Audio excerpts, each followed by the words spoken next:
যে communication gap কমানোর লক্ষ্যে রাজ্যের রাষ্ট্রপতি সরকারকে ভারতীয় মজদুর সংঘ ত্রিপুরা ভারত মাতা কি ভারত মাতা কি ভারত মাতা কি এমন না, ওনাদের কাছে যতটুকু যাচ্ছে ওনারা ততটুকু শুনছেন।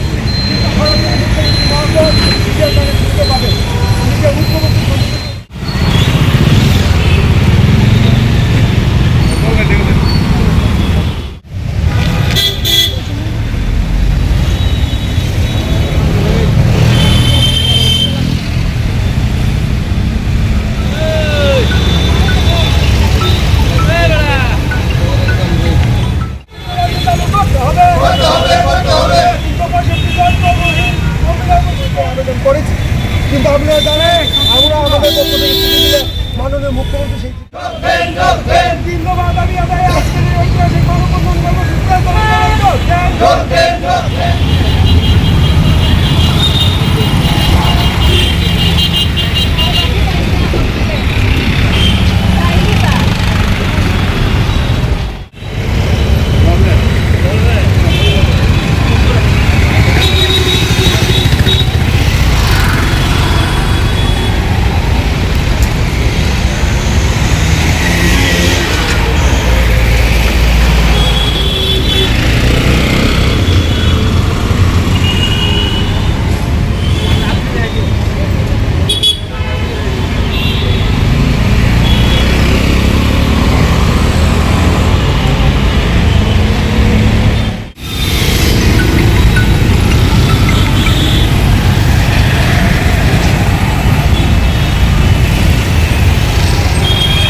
আমরা আজকে ঠেকা মজদুর সংঘ ত্রিপুরা প্রদেশের সহায়তায় অল ত্রিপুরা স্কুল কম্পিউটার শিক্ষক সংঘ নিজেদের দাবি তথা রাজ্যের সমস্ত অংশের শ্রমিকদের দাবি নিয়ে আজকে আমাদের এই মানববন্ধন কর্মসূচি। এই মানববন্ধন কর্মসূচি একদিনে তৈরি হয়নি প্রেক্ষাপট। আমরা এই আজকে যে মূল 3 দফা দাবি সনদ, এই দাবি সনদ আমরা বিভিন্ন সময়ে সরকারের গোচরে নেওয়ার জন্য প্রেস কনফারেন্স, বিক্ষোভ কর্মসূচি, পথসভা, র্যালি ইত্যাদি বহু কিছু আয়োজন করেছি, তবু আমাদের দাবিগুলি সরকারের দৃষ্টিগোচর হয়নি। তাই আজকে আমরা এই গান্ধী মূর্তির পাদদেশে, যেখান দিয়ে রাজ্যের সমস্ত মন্ত্রীরা সচিবালয়ে যায়, সেই জায়গায় দাঁড়িয়ে আমাদের মানববন্ধন কর্মসূচি করছে ওনাদের দৃষ্টি আকর্ষণ করার জন্য। আমাদের প্রথম দাবি রাজ্যের সমস্ত শ্রমিক কর্মচারীর স্বার্থে এবং মোদিজির যে স্বপ্ন নতুন 4টি লেবার কোড, সেই লেবার কোড ত্রিপুরাতে অতি সত্বর চালু করা। এই লেবার যে আইটেমটা, এটা যেহেতু কনকারেন্ট লিস্টের ম্যাটার, তাই এটা কেন্দ্রীয় সরকার তো চালু করেছেন, পাশাপাশি একটা রাজ্যে চালু করতে গেলে রাজ্য সরকারের সম্মতি প্রয়োজন। আমাদের কেন্দ্রের রাষ্ট্রবাদী সরকার যখন এই জনদরদি লেবার কোড চালু করেছেন, আমরা বিশ্বাসী রাজ্যের রাষ্ট্রবাদী সরকারও প্রধানমন্ত্রী মোদিজি স্বপ্নকে বাস্তবায়িত করার লক্ষ্যে এবং রাজ্যের অর্থনীতিকে এগিয়ে নিয়ে যাওয়ার লক্ষ্যে লেবার কোড 2026 ত্রিপুরাতে চালু করবেন। আমাদের দ্বিতীয় দাবি কম্পিউটার প্রশিক্ষকদের নিয়ে। আজকে আমরা জানি ত্রিপুরাতে 4 দফায় কম্পিউটার প্রশিক্ষক নিযুক্ত হয়েছিল।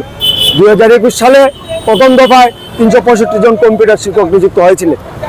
এর 5 বছর মেয়াদকাল শেষ হয় 2026 সালের 31শে মার্চ। তখন থেকে আজ পর্যন্ত এই 365 জন কম্পিউটার শিক্ষকরা বেকার অবস্থায় রয়েছে। সেই সাথে 365টি স্কুল যেখানে কম্পিউটার শিক্ষা প্রদান করা হতো, সেই স্কুলের ছাত্ররা কম্পিউটার শিক্ষক বিহীন হয়ে রয়েছে। ডিজিটাল ইন্ডিয়া তথা ডিজিটাল ত্রিপুরার স্বপ্ন এই স্কুলগুলিতে বাস্তবে অধুরা রয়ে গেছে।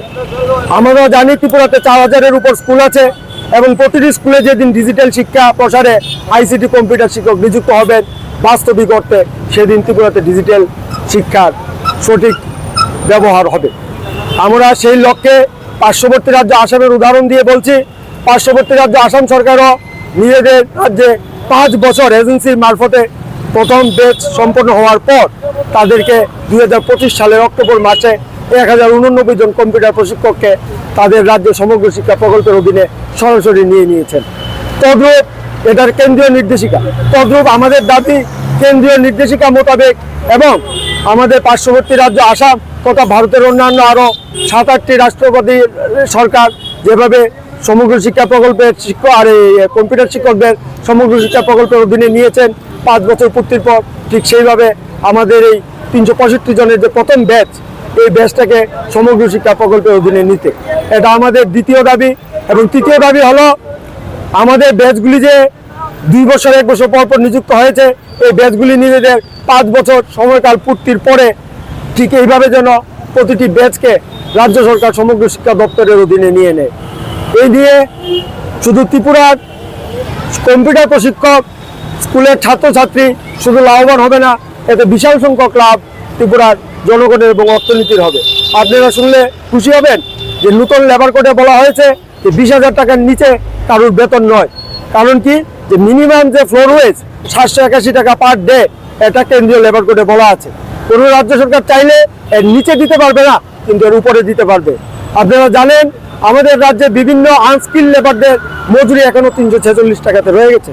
যেমন আমরা সাফাই কর্মীর কথা যদি বলি, আর যে জায়গায় আমাদের কম্পিউটার প্রশিক্ষক ওরা স্কিল্ড পর্যায়ে পড়ে, ওদের যে মজুরি সেটা 832 টাকার মতো প্রতিদিন এবং মাসে কাউন্টে 26 দিন। তাই আপনারা বুঝতেই পারছেন 10,000 টাকা থেকে বেড়ে এক একজনের বেতন কোথায় যাবে। তাই আমাদের দাবি লেবার কোডটাকে অতি সত্বর ত্রিপুরাতে চালু করতে হবে এবং এই সমগ্র শিক্ষা প্রকল্পের অধীনে 365 জন শিক্ষকের প্রথম ব্যাচটিকে যথাশীঘ্র নিতে হবে। হ্যাঁ, এই 3 দফা দাবি আজকের এই মানববন্ধন কর্মসূচির শেষে আমরা রবীন্দ্র ভবন প্রাঙ্গণে ত্রিপুরার বিভিন্ন জেলা থেকে আগত কম্পিউটার প্রশিক্ষক 1000 কম্পিউটার প্রশিক্ষকদের নিয়ে একটি পথসভা করব এবং পথসভার শেষে মাননীয় মুখ্যমন্ত্রীর উদ্দেশ্যে আমরা একটি স্মারকলিপি তুলে ধরব। এখানে 3 দফা দাবি স্পষ্টত লেখা আছে এবং এর একটি প্রতিলিপি আমরা কেন্দ্রীয় শিক্ষামন্ত্রী ধর্মেন্দ্র প্রধানজিকে প্রেরণ করব এবং রাজ্যের কেন্দ্রীয় শিক্ষা প্রতিমন্ত্রী ডক্টর সুকান্ত মজুমদার পশ্চিমবঙ্গের, ওনাকেও আমরা প্রেরণ করব। আপনারা জানলে খুশি হবেন, এই কম্পিউটার প্রশিক্ষকদের সমগ্র শিক্ষা প্রকল্পে আনার ব্যাপারে ওনাদের সঙ্গে আমাদের কেন্দ্রীয় নেতৃত্ব মানে বিএমএস এর কেন্দ্রীয় আধিকারিকরা ইতিমধ্যেই কথোপকথন করেছেন এবং ওনারা ওনাদের সহমর্মিতা প্রকাশ করেছেন যে ওনারা এই বিষয়ে মুখ্যমন্ত্রী মহোদয়ের সঙ্গে কথা বলবেন। আমি ভারতীয় মজদুর সংঘ ত্রিপুরা প্রদেশের সহকারী অফিস সম্পাদক তথা ঠেকা মজদুর সংঘের সহকারী দায়িত্বে আছে। আমার নাম চন্দ্রজিৎ।